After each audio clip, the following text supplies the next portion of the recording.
Anyways, our last movie this week was Dylan's pick, that being the 2000s film Scary Movie.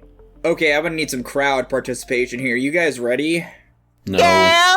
Perfect. Alright, you guys seen fucking I Know What You Did Last Summer?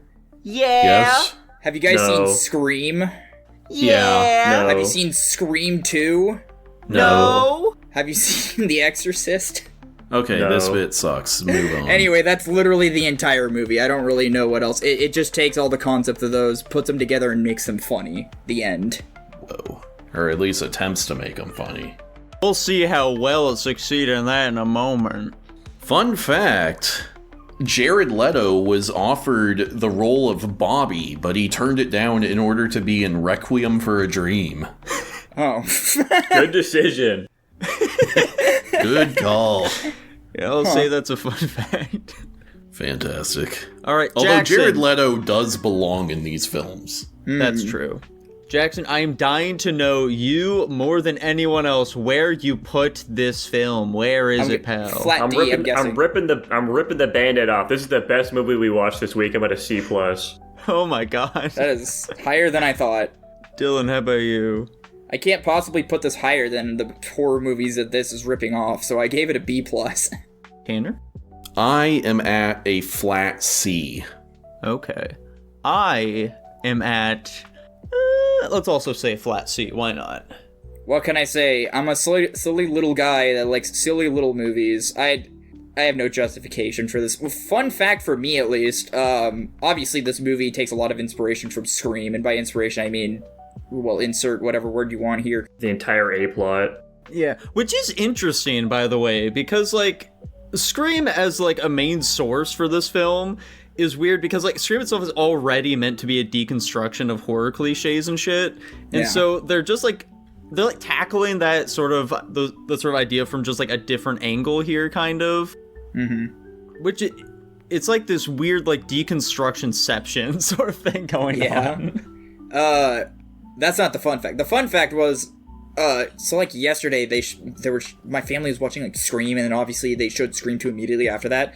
And it wasn't until that moment, the entirety of the movie theater scene is supposed to be a bit on Scream 2, apparently. So that was interesting to see. But I mean, I thought it was just supposed to be a bit of like loud people watching a movie in the theater. No. What's funny is if we watch Scream 2, you guys will see a lot of the correlations between that scene and what's actually happening in the movie, and it's actually very funny what they decided to change. I mean, yeah, this movie is just an amalgamation of a bunch of horror movies we have or have not seen. You've got the fucking Exorcist scene where they're getting down and dirty in the room. I feel like the part where he fucking splatters her on the ceiling, I feel like that's a reference to Men in Black, but I'm not gonna make that call. They had some fucking sucker punch shit or whatever at the end, which that movie wasn't even released by now, but that's just what I'm gonna call it. Or maybe it was Matrix. That was The Matrix. Yeah, we'll go with Matrix. I'm trying to think of, it was like, obviously movies supposed to be The Matrix. Yeah, I said sucker punch at first, and then I remembered thinking The Matrix after that, so we'll just forget about that part. Okay. I was gonna try to do something funny and just try to take all of the movies this movie was referencing, whether or not I knew it or not, and try to average the ranks there. But I found out there were too many references, and that was a lot of work, so I just decided to give it the rating I wanted and just call it a day.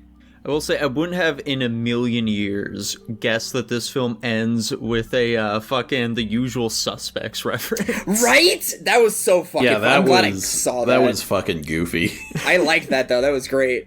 I'm glad I pogged at the screen. I'm like, it's The Usual Suspects! And then I let the movie Kaiser right out. Sose! I think we watched this movie at a great time in our movie watching careers for it to all really click, you know? This would have been like a D-tier movie for most of us if we had watched it 200 movies prior. Yeah, true. I can't wait for the other scary movies to come up. It's going to be horrible because that's even more culmination of movies that we probably haven't seen. Let me go ahead and do my thoughts. I don't have very many. This film is really whatever it is about as middle down the road comedy as I can imagine.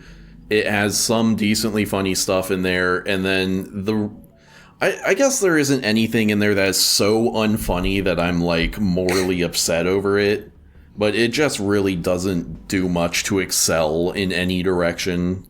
which is why I'm at a flat C, obviously. I will say, for me, probably the funniest bit, the one I laughed at the most, was during the beauty pageant or whatever it was, her dramatic reading where she's just reacting to the guy getting killed and people are like clapping and be like, man, she's really fucking good. What the hell?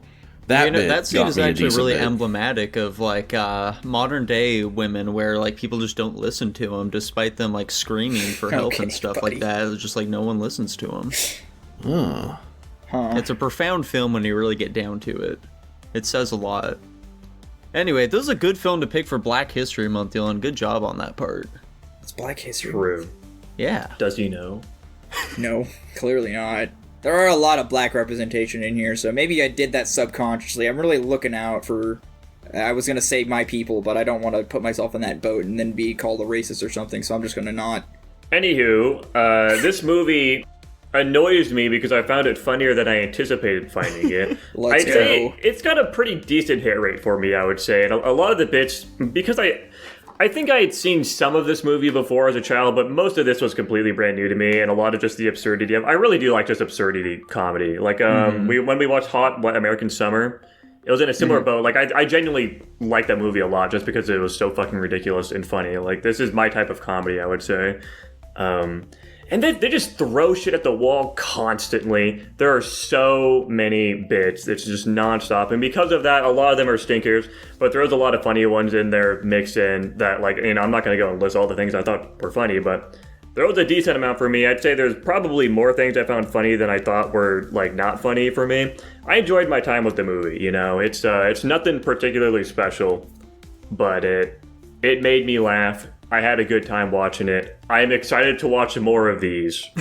Nice. That's dude, great to hear, dude. We don't really get this level of hype from you when it comes to comedy. And I gave it a C+. Yeah. Let that be one known. Rank lower than Scream. That checks out. I mean, I can't say they get better from That's here, absurd, right? though. It doesn't check out. That's crazy.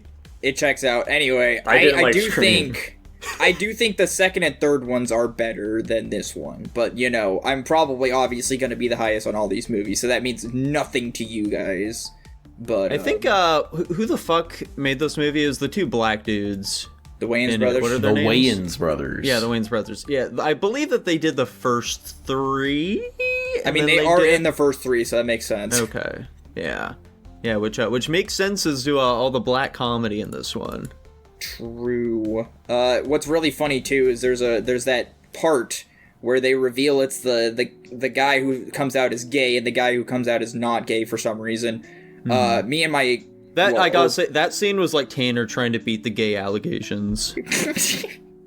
I'm just trying to figure out what bit they were going for with the black guy not being gay. I'm like, so it was like, are they trying because you think he's gay throughout the whole movie. He's doing all this shit, and then he's like, oh, no, I'm not gay. What are you talking about? Yeah, I'm not going to try to psychoanalyze that bit, but it's the wait there's more I don't think it's much deeper than that.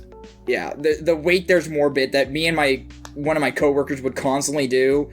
And I guess I just had no idea it came from this movie, so to finally hear it in this context was pretty great. It was a real eye-opening experience, you know? This movie is funny to me because I like Requiem for a Dream a lot, and it's funny seeing this dude in different contexts because Marlon is one of the main characters of Requiem for a Dream, for context here. I don't know. And I feel like we've seen a decent amount of movies with him at this point, and it's like my brain always just connects him back to Requiem for a Dream, so it's funny seeing him in some shit like this that's just so fucking different. Yeah. Right? It's always great. I will cautiously say that this movie achieved what it set out to do, and I will leave it at that. You guys can choose to believe that or not. There are a couple scenes in this one that gave me a fucking visceral reaction, which, like, the most obvious one probably when the girl, like, breaks her own leg. That shit was I really didn't like that. And then when the main character, when she was, like, you know, shaving, and then she, like, goes to shave her own tongue, it's like, oh my, God, I missed that part, actually. What? I must have looked away at the perfect time. For me, it was the fucking Blair Witch Project part where she's just, like, oozing snot out of her nose. I was, like, actively like, dude, that's fucking disgusting. Yeah, I also had to look away for that part. That wasn't that bad. I found that kind of silly, especially when they CGI'd in the fucking fire hose amount of snot coming out. It was great.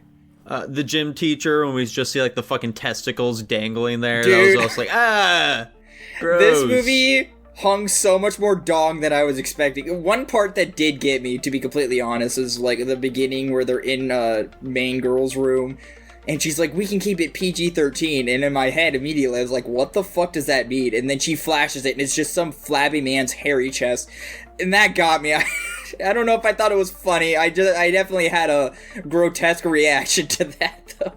Those types of gotcha moments are genuinely things I found the most funny in this movie. I'm not even going to lie. It's just those stupid, like, complete non sequiturs to everything. That's just my type of comedy. When they went to I think probably my favorite scene in the movie was just when they went to the fucking Matrix thing, because it's so retarded, and I just thought it was so ridiculous that it worked for me.